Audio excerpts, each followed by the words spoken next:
Welcome back to Champion Spring and Meb with or Smeb rather, with a well-deserved MVP. When you put MVP and Smeb together, it becomes Meb. Meb. Well, Smeb, Peanut, either of them could have been the MVP this game. Peanut ran the early game with his pressure, and Smeb's late game team fighting. Smeb plus Fiora equals amazing League of Legends and equals an easy victory for This the ROX fight, Tigers. oh man, this fight. It starts so bad. Watch Captain Jack and Coco. Like Smeb's like, you know what? I'm just gonna kill your carries. Yeah, with the Whimsy running as well, just nothing Captain Jack can do. Everyone's being deleted.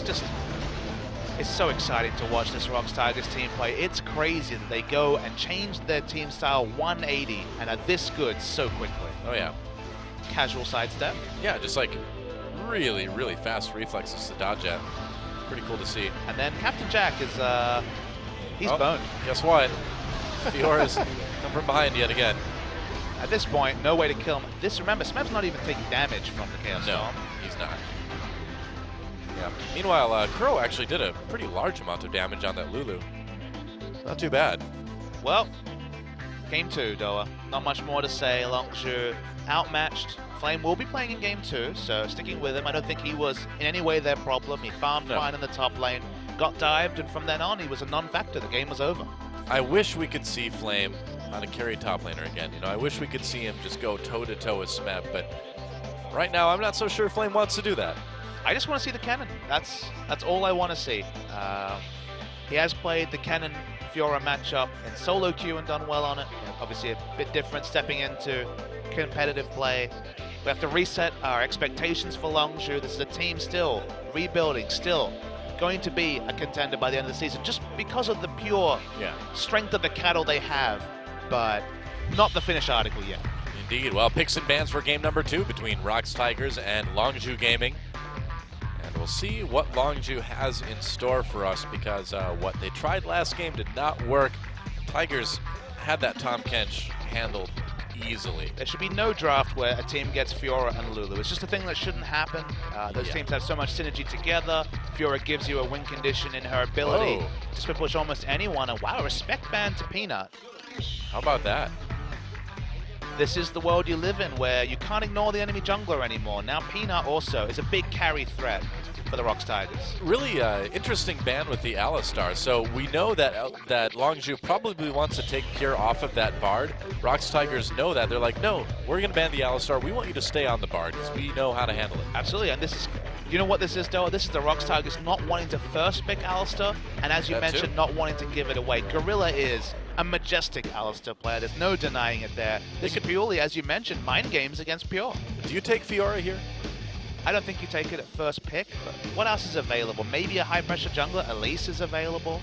You could look to the jungle pool now that Nidalee's been removed, but there's still a lot of power elsewhere. All right, it will be that Elise. I think you're happy to leave Chaser on the Rex side. You want the champion that can win the early duels in terms of damage and in terms of power thing. Peanut's been on point, so I like the Elise. All right, well, so do the ROX Tigers, and now Longzhu with their first 2 picks. Do you really see a world where Flame picks Fiora into Smeb? I don't know. He might get last pick, maybe in that scenario, but maybe. I'm hoping they last pick Cannon. That's what I want to see. I'd be happy to see that, but I don't know. Longzhu taking a while to figure out their picks. It's the cruelest world ever where Acorn, his compatriot on LGD, would play top lane Cannon all the time, and Flame never got to play it. I know, right? Ever. Well, Lyssandra's still open, and that looks like a pretty powerful duo, taking the Lysandra and taking that Trundle away from Gorilla, too. Yeah, taking ROX Tigers to Flex Pick City. Yep. 2 very strong Flex Picks. Red side drafting ever showed what was possible at IEM and just previous to IEM with Flex Picks on the red side, so very solid start to the draft for Longzhu. Now, Gorilla is an incredible Thresh player, so I don't think this really hurts the Tigers too much. Can you name his bad champions? No. Because his support Cannon was wonderful last season. He was the one who made Janna popular back in Season 4. Absolutely. I mean, he's really good on everything, pretty much. So Gorilla will get one of his good champions. That part is definitely... I haven't seen him do support Xerath, so I guess I don't know how good he is with that. Support You might actually be a better support Xerath than Gorilla. I think that's actually impossible. At minimum, a more practiced support Xerath. That may be true. Bray has also been highly prioritizing the Callista, but it's now turned over to Lucian duty. I really like the attack speed. Ooh. Tristana we saw last time. Look Okay, at this. Longzhu. Okay, double AD. This is interesting. Yeah, Kindred Callista. So talking to junglers, specifically talking to Dexter, he's a big proponent that at least one of the best picks into Kindred, just because you can kill her, specifically pre-6, and this is going to be Chaser picking the Kindred into Elise, so that could be tricky. I think we could definitely see a support Poppy for Gorilla. Quinn is available. That's been perma-banned against Smeb as well. That's also true, yeah. You're not going to see Zed with Lissandra, the only solo lane that's been committed to. You could see Victor, though, and there's the Poppy. Okay, so the question is, where's this Poppy and this Tom Kench going to go? It could be flexed either way. And Gorilla had some incredible Tom Kench play at Worlds. But what does that say about a draft on the blue side, that you can actually potentially deny a champion like Fiora because you could swap between the two? Not that Poppy beats Fiora. We've seen in the LPL she can do fine. In general, it's more about the team fights than anything else. Yeah. But flex picking the support in top lane is really cool, as Longzhu, with their last pick, might actually go to an Azir mid. Interesting. Azir's right on the edge of the mid lane meta. People feel like she's not quite good enough. Will it be the Longzhu special? Well, I mean, do they have the burst to make this Lux work? Look, she I'm provides not so good, safe, long-range wave clear. She should get a farm lane against the Victor, even though Victor pushes fast. And Longzhu has always been intertwined with Lux. It's cruel that Frozen is on the bench watching Coco play Lux. But Lux is not bad in this situation. And it will be the Lux in the mid lane for Coco. Okay, so, I mean, theoretically, if this Lissandra gets going, you can blow up the back line with Lissandra and Lux, I suppose. And you can certainly lock people up for Lux laser, can't you? You have incredible wave clear between Lissandra and Lux, just wave deletion. That too? Looks like Poppy is going to be the support. Interesting, okay. So I don't think we've seen Gorilla play Poppy support yet. We haven't seen Poppy support in Champions yet. Yeah, that's true. I think it's very powerful, specifically against gap closes. Obviously, Trundle doesn't have any of those. It stops the dash coming through from both Flame and Chaser. Well, Poppy with Callista around is hilarious because Callista's hop is... that was a swap. Oh, did they swap it? Oh, okay. So Tom Kench will be played by Gorilla then, and Smeb will be on that Poppy. They switched at the last second. You have until about 20 seconds to make that change. Right, so it's going to be Poppy top. I think Poppy top's the right call in terms of the lane matchup, just because Poppy can be a threat damage-wise and does have outscale potential on the Sandra. But now, Callista, when she does her hopping animation between autos, that does proc the knockdown from Poppy's aura, doesn't it? I believe it's just the first one, but yes, that is counted as a dash. Yeah, so it can be pretty funny if Poppy gets onto Callista. So no grand re-debut of support Poppy, only going to be the Toppy that we've seen exclusively. Is he playing Lollipoppy too? I believe he is. I think that's the new Lollipoppy splash art, isn't it? Might be right. I'm not 100% on that. I could be wrong. I have never seen that splash art before, to be completely honest. Haven't seen much Poppy either. That's also true. Either way, ROX Tigers looking to cement their position as possibly the best team in Korea, if not the world, with a win over Longzhu. We'll see if Longzhu can tie it up. Time to get in the game.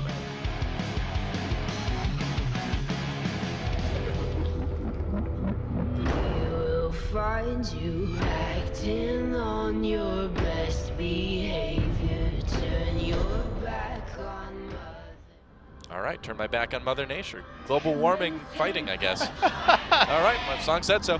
Welcome back to Summoner's Rift, ROX Tigers versus Longzhu.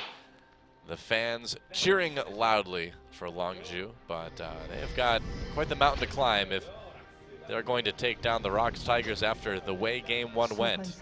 So, of course, the most interesting thing about Champ Set was the last-second pivot to Poppy top, but I want to point something else out, though, is that Longzhu has gone double teleport, but one of those double teleports is on a Lux with that is interesting, with an Elise support, with an Elise jungle, sorry, so no cleanse. Kuro has taken cleanse as a respect against Lissandra, potentially against other CC, but Lux, a fairly immobile champion, fairly slow, really weak to champions CCing her, doesn't have cleanse, so I think that's the go button to play around this mid lane. It's not Lollipoppy. I'm disappointed. Confirmed.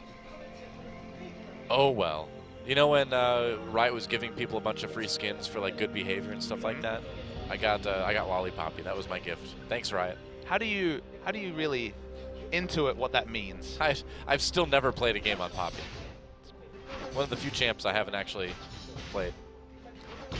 Ever. The new Poppy, I think, is pretty good. I mean, the old Poppy, of course, if you could just farm for free and somehow get CS, was good in the late game also, but Yeah. the new Poppy, very flexible. I actually like her in support more than top, but we haven't seen that yet in Champions. Almost. We almost did today. I mean, we came pretty damn close. We're like 2 seconds away from a support Poppy, then cruelly denied. Yep. Mid lane battle between Kuro and Coco. And Gorilla's Tom Kench was really good at Worlds, but you gotta be careful here, man. There's the exhaust used, flash used in response. Yeah, you gotta be careful. That Trundle can lead to a lot of auto attacks. And that's the first time we've seen support Tom Kench this season. Maybe you remember another, but it's certainly been almost exclusively Tom Kench top, and I think it has. this is not a good matchup for Tom Kench support. Remember, Tom Kench is all about letting the opponents engage on your opponent and then eating them. But when you eat someone when the Trundle Pillar's down, you're still slowed. You're still finding it very hard to get out. You're either blocked by the Trundle Pillar or you're slowly pathing around it. So the Devour just not very good in this laning matchup. Yeah, here comes Peanut. Very early gank attempt here. They're going to go in. Gorilla trying to load up that passive. Pure in a little bit of trouble. Gets eaten. Gorilla taking a lot of damage. Pure trying to get there. He's got that flash. Will he be able to use it? No. First blood goes over to Peanut. Pure realizing that he was too low health, that even if he used that flash, it wouldn't have saved him. And ROX Tigers again strikes first. But such a smart gank, and you know that was a call on the fly. It's not like they had a pre-plan to gank bottom. It was, look, I got chunked out. The enemy is more likely to overextend. The matchup's not great. We already talked about that between the Tom Kench and the Trundle, and I'm so far behind in pots. What's the best equalizer to equalize that early flash being used? A smart wraparound gank. Yep, absolutely. And Peanut has just been so good whenever they need to be aggressive. Peanut always had so much potential on the Najin lineup, of course. Didn't see so much play. Watch played almost exclusively, especially throughout the summer season. They interestingly pivoted to Peanut in their last couple of series. In their World Series, actually, they're running Peanut and Tank. And you give him a new surroundings, you give him some new teammates who, of course, were feeling pretty good after coming second in Worlds. They're looking to go one better, though. Oh, Coco flashes, and now that is a very dangerous lane for Lux. A teleport Lux with no flash for 5 minutes is isn't going to leave the turret very much. Gorilla's going to find that ward with his pink ward, creating a little bit safer of a lane for Smed. How did Gorilla even get there so fast? I swear I take my eyes off the map. It doesn't matter if he has Moby boots or no boots. Gorilla's map movement is... it's something to emulate if you're a support player. Yep, perpetual roamer, for sure. Always at the right time. Yeah. Chaser, meanwhile, just farming up a bit. Looking for that level 6, I suppose. Picked up the Tracker's knife. Peanut hasn't been back to buy yet, I think. Pathing towards top lane. Yeah. Interaction between Lyssandra's Glacial Path and the W should be interesting to track. As far as I know, it does cancel, but of course some abilities go through that W. Yeah, they're going to dive this. All right, Flame in trouble. Teleport coming in, but it's not going to save Flame in time. Coco is there. Nice repel by Peanut. Dodges a light binding, I believe, with that. And So now, clean. oh, Nice there it timing. is.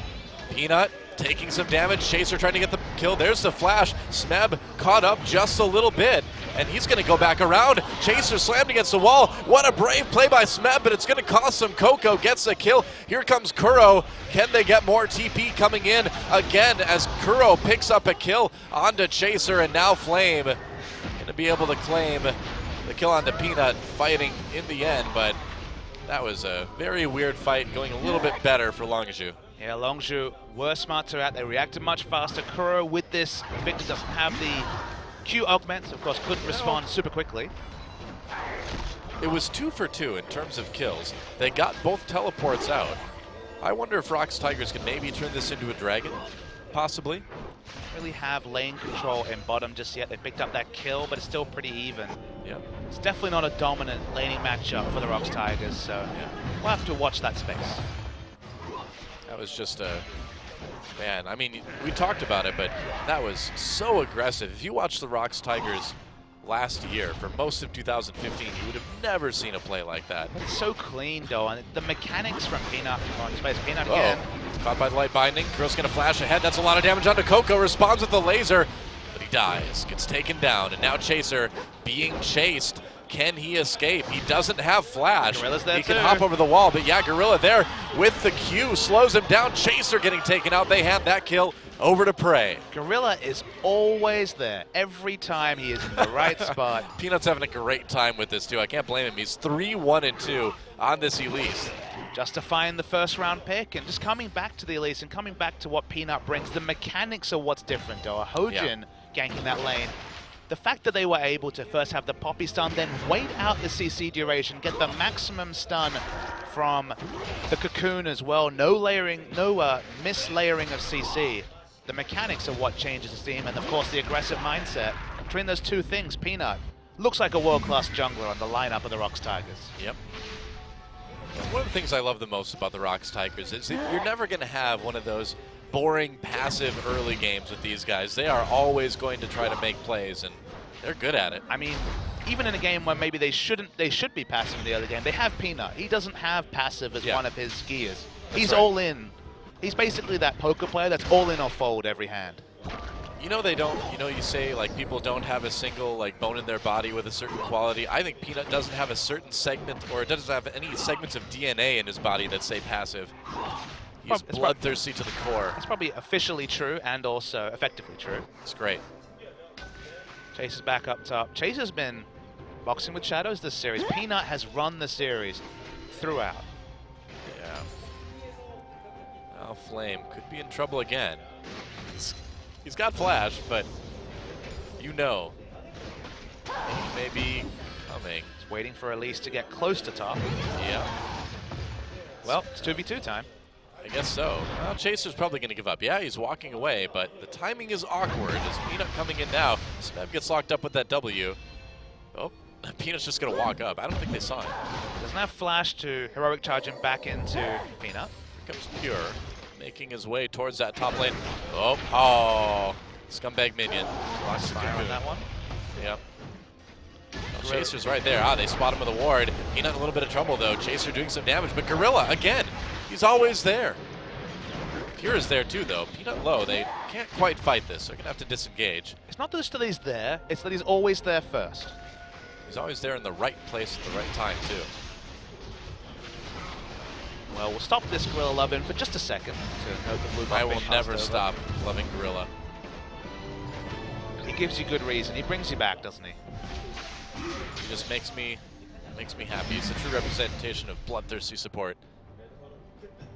We'll go back to the bot lane, which we've literally not touched on at all because Gorilla and Pure have both not been there. Ray's got a very slight CS lead. Oh, look at this, actually. Different itemization from Captain Jack. It might be Bloodthirster first from the Kalista. This, of course, was the original build before Blade the Ruin King became popular. It was Bloodthirster Hurricane. Yeah. It's more expensive now, but maybe you just need that extra bit of sustain, that overshield to stay alive in fights, because Captain Jack wasn't staying alive in any fights in the previous game. I think you're right. I think that really is it.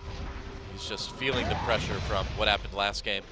The person diving him now in Smeb doesn't have burst damage. He has consistent damage, so the ability to have that overshield and lifesteal might mean that he lives longer than if he had Blade, because Blade against this Poppy sounds good, but in practice doesn't do very much. Yeah.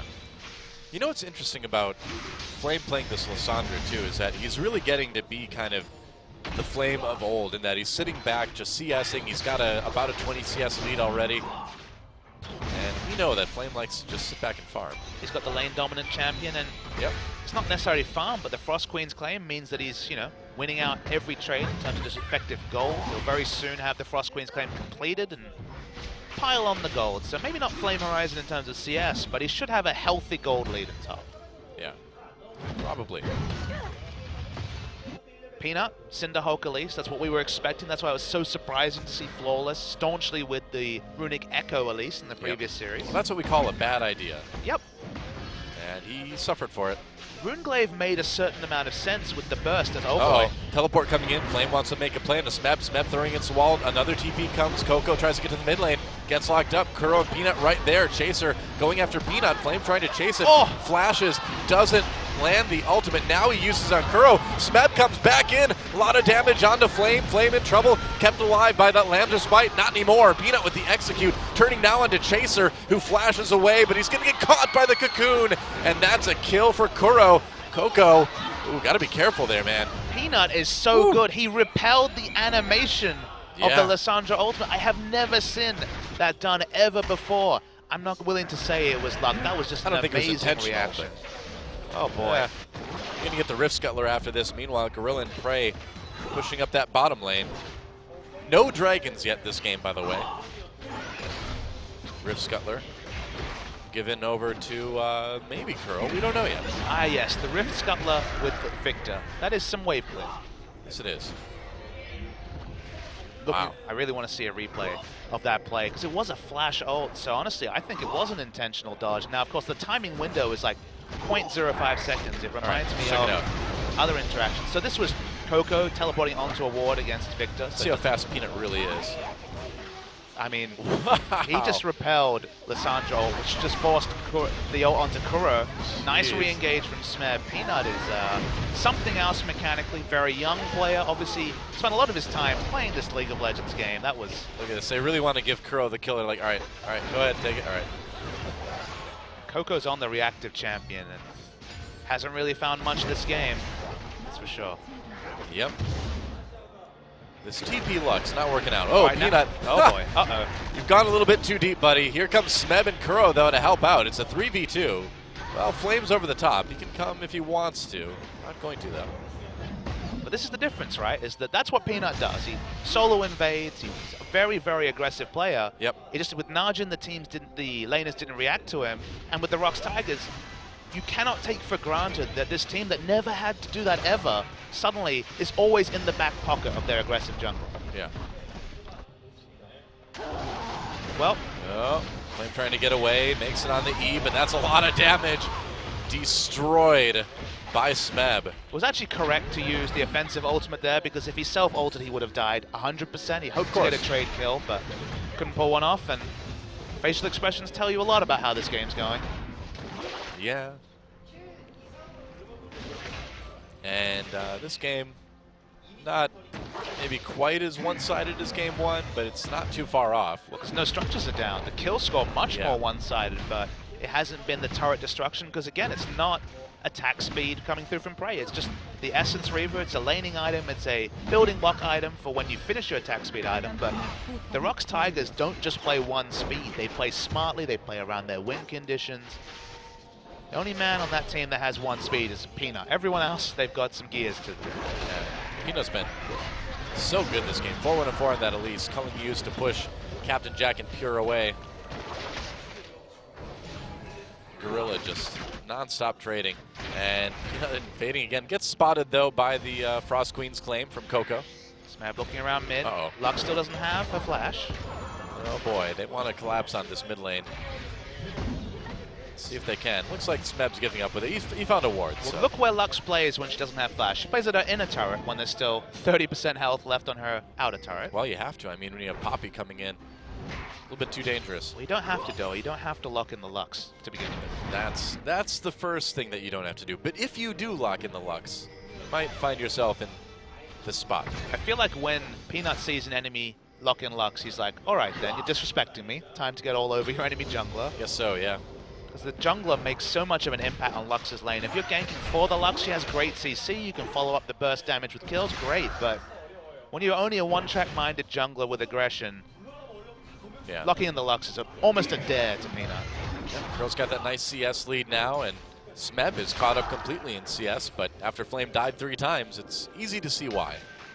I'll return to the Bloodthirster, which is completed now from Captain Jack. The other thing that this changes is that Blade the Ruin King is a 1-item power spike. It's not as big, of course, as Hurricane Blade the Ruin King, but you scale so much on attack speed as Kalista that you do have solo kill potential, blading the enemy and then just hopping forward and auto-attacking. It lets you get more passive hops in as well. True. If you go for the Bloodthirster, you're basically only relegated to laning. Here we go. Coco. Coco slowed down. Kuro doing quite a bit of damage. He's going for it, man. Oh, gets forced away by Chaser at the end, but Flame TPing down. Coco got very low. They got the teleport out of Flame out of that. But Kuro did have to flash defensively, so I suppose they at least get a laning summoner away. Chaser's going to push up. Okay, this is the first time Longzhu has had a clear window to actually push into the enemy jungle. So let's see what they can achieve. Yeah, well, they really want to take that dragon too, probably. Looking for more than that. Oh yeah, they are gonna try to go for a big dive here. Only Gorilla and Prey under that turret. Smeb TPing down. It's a 3v4, and suddenly I'd be very afraid of diving that, even if it is 5v3. Wow. Well, the longer that they don't make a decision, they're in trouble. Whoops, ult misses. Gorilla takes a lot of damage, flashes away, delivers Prey to safety, and now they're gonna turn around. Chaser gets low.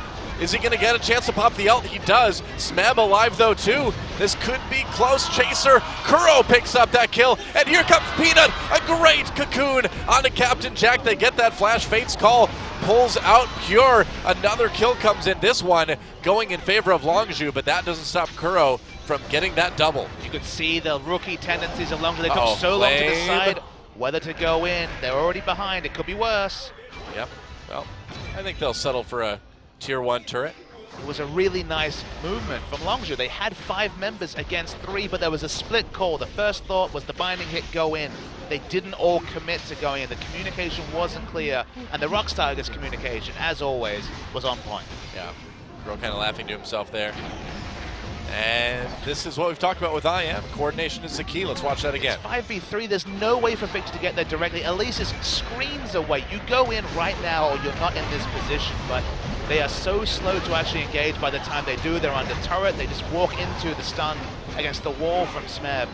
Really poor from Longzhu there. They could have got a couple of kills and got out, and by the time they meandered for so long, they were punished by Peanut coming in late. Yeah. Wow. Great response, too, by Gorilla to immediately eat up Prey when he knew that damage was coming in from Coco, and that really, really helped out, too. Again, that gank was less about the ROX Tigers. Oh, no. Gorilla. Wow, they actually forced Chaser away with the culling. Gorilla's got a lot of health yet. This is at E. Manages to live and catch on to Pure, but I don't think they can follow that up. Yeah, this could be dangerous. Gorilla takes Prey to safety.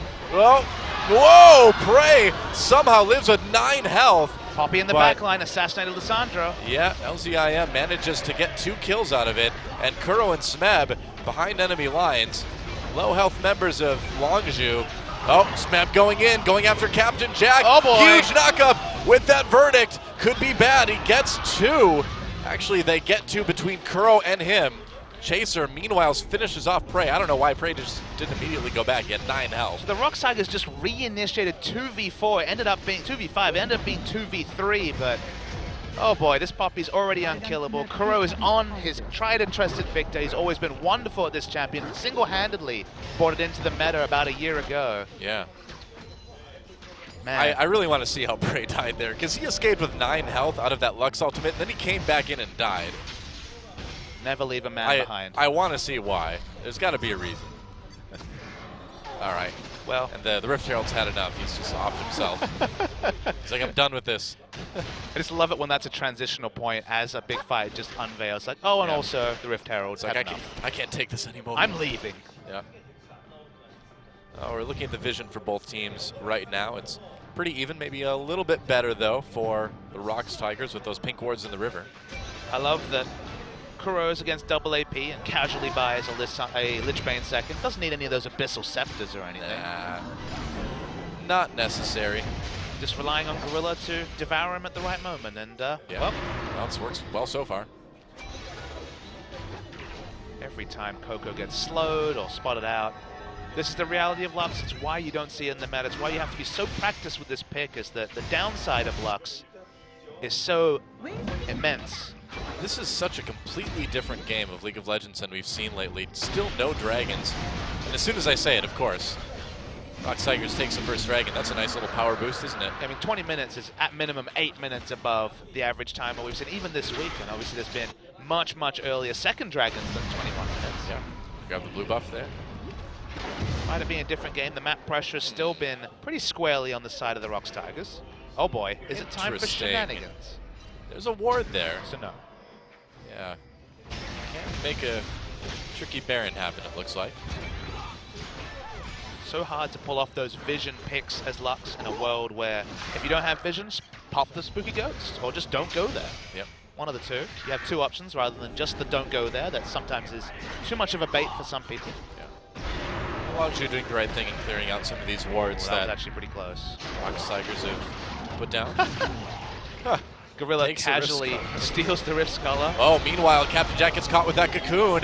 That's dangerous. Lamb's Spike keeps him alive for the moment. Kuro on the outside of the fight comes back in for that kill. Round the Smet, back. meanwhile, in the back lines, helps Prey destroy Lux. Coco goes down and Flame. That's a double kill now for Kuro. ROX Tigers just running rampant all over Longzhu. And that was with And that's Prey Baron. taking over half his health randomly from the Baron because it was aggroed. Wasn't really I a guess factor so. for that fight, but it didn't matter. The pick power and then the Abyssal Voyage from Gorilla just to go around the back was smart. They spot the ward, they keep DPSing down. There's no way Chaser gets anywhere near this Baron. Casual Glacial Baron taken by the ROX Tigers. Yep. And you gotta wonder at this point, who in the world is going to stop Smeb? Well, probably not someone in this game. Yeah. Kuro 2, 7-0-6 on this victor. I mean, this has been one of the most one-sided series that I think we've seen in Champions this season. Through no major fault of Longzhu. They were poor in that collapse 5v3 down bot, but otherwise have been, you know, they've been competitive, but being competitive against the ROX Tigers is certainly a group effort. And things are maybe not so serious at the moment for the ROX Tigers. Wow, Kuro. That auto attack did Jeez. 900 damage. Believe it did. That's just rude. Yeah. He didn't even use his gravity field there. Was that just not on? That was literally Not on his cooldown Q there. auto attack did Yeah. 800 of that damage. I guess gravity field, or not gravity field, I guess Chaos Storm must not have been up or something. He didn't think he had the range. He just went for the targeted Q. I suppose, yeah. Wow, Flame nearly killed straight up by the culling. There's just nothing Longzhu can do right now. No, there isn't, though. Yep. Not much more to say about that. Oh, right. ROX Tigers are basically going to do whatever they want at this point, which at this moment includes killing the inhibitor in mid. Yep, the inner turret and bottom taken out. This is a split push by Poppy. No teleport, though. Yes, doesn't matter. They don't need 5 people. Yeah, you can take half of Captain Jack's health off with one Death Ray, so why not, you know? Smeb just pushing bot lane because he can, and I think we're in for a very fast game. Oh man, Coco dared to show his face around Kuro again. That was his mistake. You saw the Chaos Storm that time. Does Yeah. some damage as well. 2 inhibitors taken with this Baron already, and I guess the ROX Tigers are going to back away, but you got to wonder if they maybe could have even just pushed for the win there. I think it's right for It's good to play safe. future performance. There's no reason. You don't learn anything from overstaying and creating bad habits, so smart to just back away. I suppose. Let's look at some of these gold differences. It's 5,000 in mid. Okay, that's pretty standard. Just normal numbers there. Yep. I mean, you take Lux into Victor, you take Lux into Elise, and this is what happens. Yeah, I think you're right. Calling used again. Those are Prey's Krubs. Well. Whoa, that's Prey's laser to the face, too. He cannot possibly live through this. Gorilla You sure? eats him up. Nope. died. He died inside Gorilla. That's awkward. Here comes Kuro. Yeah, that's right. Kuro on the side. They've got Longzhu all bottled up, and it's just a shooting gallery right now for the ROX Tigers. Goodbye, Flame. Said goodbye, Flame. Oh, he's not going to kill him, is he? Goodbye, Flame. Oh, There we go. the Yep. fade away. And Pure. Last one left. Yep, let Gorilla have it. That's an ace. And the ROX Tigers, what can you say? I mean, they lost 2 people in that fight, but just destroying Longzhu. The funny thing is they can't actually end yet because the death time is only like 20 seconds. We're only at 25 minutes, guys. The ROX Tigers are having fun. They're playing with their food, and their They food are. is Longzhu. This isn't EM Fire. This is a team that at some point this season might be challenging for top 4. Gorilla's just randomly eating people too, I mean, just for fun. he's got the mana, why not? Yeah, dude. Oh, Kuro. Uh-oh. Da-dun. Da-dun. Dun-dun. Oh, never mind. It's time to check your email. It's Email like, says oh, more spam. 2-0 ROX Tigers. That's what he read there. That's right. What? US is down again? Oh. Goes back. And it's just cleanup now for the ROX Tigers. I believe it's called stat padding. Yeah, that's right. Kuro wants to hit the 10 kill, 0 death mark. This is where you fight over who can play more impressively to grab that MVP, right? I don't know if you should encourage Peanut. He already has a lot of gusto. Telling him to go hard, I don't know what happens then. Peanut has no other way to go. So what happens when someone only has 1 gear? You tell him to play harder than he ever has before. You just spin the gear faster. Who do you think's the MVP in your opinion? Would you pick Peanut? No, it's Kuro. Kuro's been really good. I think it's going to be Kuro in the end too, but Peanut's had a great game. And it looks like it's time to try to end. Smeb walking up with that W, trying to catch Captain Jack. Can't quite do it. They've got one Nexus turret down already. And we're waiting for that last epic 5v5. Why not just finish off the third inhibitor in the meantime? Peanut casually misses the flash cocoon. Yep, why not? Oh, Kuro doesn't miss that damage. Gonna send the Chaos Storm into the fountain. That's just gonna straight zone out Longzhu as they take out the last Nexus turret. They want the fight. Flame comes in for the ult onto Prey. Prey nearly gets evaporated. Gorilla saves him again, but the Nexus goes down, and that was a 27-minute win to close out this 2-0 for the ROX Tigers. The ROX Tigers are so damn good at League of Legends. Crap. The 2016 season just started. People are still working it out. The ROX Tigers apparently got the early notes about it. They definitely got the Spark notes written down because they are so good at this game. And adding Peanut, the wild card choice, it was either going to make this team much better or much worse. And this was the second best team in the world. And guess what, Doa? They're much, much better than before. They are. This is an absolutely terrifying team. And you can see Longzhu just stunned. I mean, what do you do against these guys? What an incredibly fun team to watch, too. You go home, you watch the VODs, you look at their early pathing, Peanut in particular, you look for some predictability about it. Remember, the GE Tigers burst onto the scene with a certain strategy that was eventually discovered. The difference now is they've had a year to gel together, they play at multiple speeds, they're not always about the siege, even if they are relentless with enemy structures. Again, that's the right way to play League of Legends, I guess. Taking down the structures early. But they have class all across the Rift. They always had that weakness of having a weak jungler, and they don't have that weakness anymore. Yeah. Wow. Peanut had such a great series. I mean, that game 2 with Elise, making so many plays, especially early on. You know, that spontaneous gank in bot lane, you know, really got ROX Tigers off to the right start. You know, I know Kuro had a huge game on Victor, but Peanut's my MVP. Peanut definitely in with a shout. Prey back on form. Gorilla, just amazing. Always has been, always will be. He's a wonderful player. That Tom Kench. That Tom Kench casually devouring people out of Lux ultimates the whole game. What's really cool to watch is you can see Prey playing so much more aggressively, knowing that Gorilla will save him. He's got absolute trust in his support. This team just seems to have gelled in a way that very few teams ever do, in terms of you really feel that everybody trusts everybody else completely on this team. You can't have lane dominance if you don't trust your jungler to actually be applying map pressure. They weren't about the map pressure, but the MVP? It's going to be Peanut. Yeah, 5-3 and 8 on that Elise, and just a fantastic day overall. I mean, he had a great Italy game in game 1, and the Elise game was even better. That's going to give him his second MVP of the season. Well, look, just as a blanket statement, he ran over the enemy jungler. The enemy jungler was Chaser, the guy who was very clearly the best jungler by summer of last season, right next to Bengi. But this game was completely played at the pace of the ROX Tigers, and the pace of the ROX Tigers and the pace of the Peanut are exactly the same. I mean, he just showed up so fast and so unexpectedly. Like, he just cocooned Coco from a ward. He was standing in a ward when he hit that one. It's mechanically impressive. This is Look where at Gorilla with his casual roams, as always. Even Prey isn't on them. He's like, okay, I'll come too. Gorilla wants a taste, and this was wait for this epic, one. man.